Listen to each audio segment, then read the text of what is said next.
বুঝতে পারবেন এই গণতন্ত্রের পথে অন্তত আর যাই হোক ইসলামী হুকুমত কায়েম হইতে পারে না।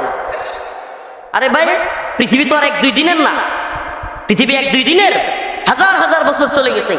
পৃথিবীর ইতিহাসে 1 ইঞ্চি ভূমি কি এই গণতান্ত্রিক প্রক্রিয়া ইসলামী হুকুমত কায়েম হয়েছে? দেখান আমাকে। হয় নাই, হয় নাই। ইসলামী হুকুমত কায়েম হইতে হলে অবশ্যই দাওয়া এবং জিহাদের পথে আমাদেরকে অগ্রগামী হতে হবে। এছাড়া ইসলামী হুকুমত আসবে না, আসে নাই। মুরসি মিশরে আসছিল, গণতন্ত্রের মাধ্যমে চাইছিল ইসলাম একটু প্রতিষ্ঠা করতে।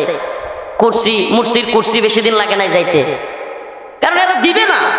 আপনার কি মনে হয় এই আমলাতান্ত্রিক সিস্টেম, এই প্রশাসনিক সিস্টেম, যারা নিজেরা পর্দা করে না, বউদেরকে পর্দা করায় না, নাচ গান করে, যারা নিজেদের মধ্যে কোনো আমল নেই, আখলাক নেই, এই সিস্টেমের মধ্যে আপনি সরকার হয়ে গেলে ওরা আপনাকে মাইনা ফেলবে। আপনি ইসলামী শরিয়া প্রতিষ্ঠা করে ফেলবেন, পর্দাকে ফরজ করবেন, বাধ্যতামূলক করবেন, নামাজ বাধ্যতামূলক করবেন, আপনি হালাল হারাম বেঁচে খাওয়ার কথা বলবেন, সুদ ঘুষ সব বন্ধ করে দিবেন। আর এরা চুপ করে বসে থাকবে। ওরা বলবে মোল্লা করে আগে থামা, নাইলে আমার ঘুষ সুদ সব বন্ধ হয়ে যাচ্ছে। এটা আপনাকে বুঝতে হবে, এটা দাওয়া এবং জিহাদ ছাড়া সম্ভব না। এ পথে আসলে স্বাভাবিকভাবে এখন মোল্লা তালেবানদের সামনে দাঁড়ানোর সাহস আছে? মদখোর, নেশাখোর, গাঁজাখোর কোনোটা ওনাদের সামনে দাঁড়াবে? ওনারা তো মুখের ভাষায় কথা বলবে না, তরবারির ভাষায় কথা বলবে। তো ওই অবস্থা যেদিন আসবে সেদিনই বিজয় আসবে। অযথাই এই স্বপ্ন দেখা বাদ দেন। আমরা আপনাদেরকে ভালোবাসি কিন্তু ব্যর্থ হবেন, আমরা আপনাদেরকে ভালোবাসি কিন্তু পিছনে চলে যাবেন।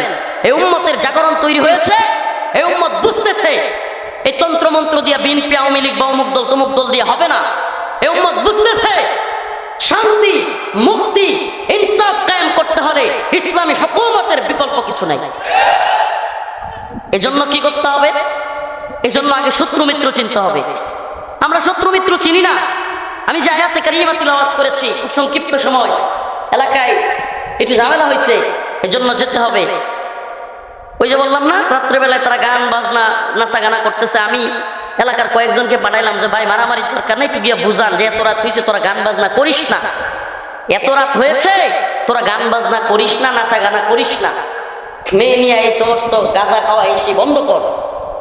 যারা গেছে তাদেরকে তারা ধমকায়া হুমকি দুমকি দিয়া মারতে চায়। কি আশ্চর্যের কথা বলেন তো। এজন্য আমি আগামীকাল বার জুমা এদের উদ্দেশ্যে পুরো আমার পূর্বতলা, দুবরা থানা, দুর্গাপুর থানা, কয়েক থানায় এলান করে দিছি, প্রত্যেক মসজিদ থেকে জুমার নামাজের পরে আমার মাদ্রাসায় আসবেন। আমি এদের দৌরত্ব দেখতে চাই, এদের সাহস কত বড় এটা আমার দেখার আছে।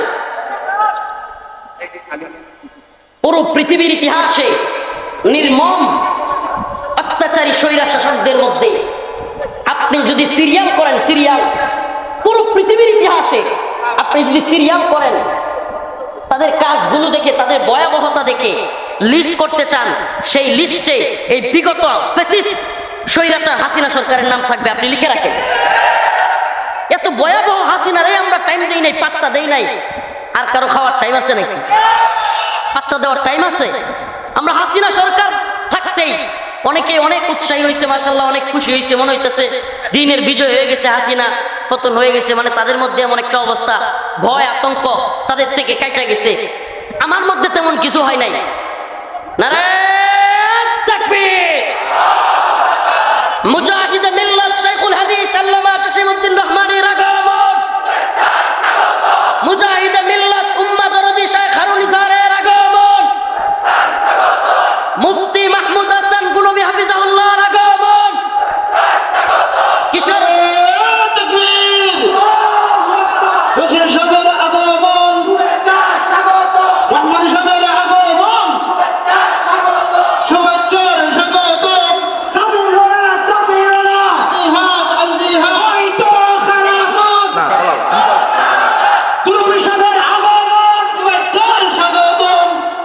প্রিয় ভাইরা আমার প্রিয় মুরব্বী, প্রিয় বড় ভাই মুফতি মাহমুদ হাসান গুলবি হাফিজাহুল্লাহ চলে এসেছেন।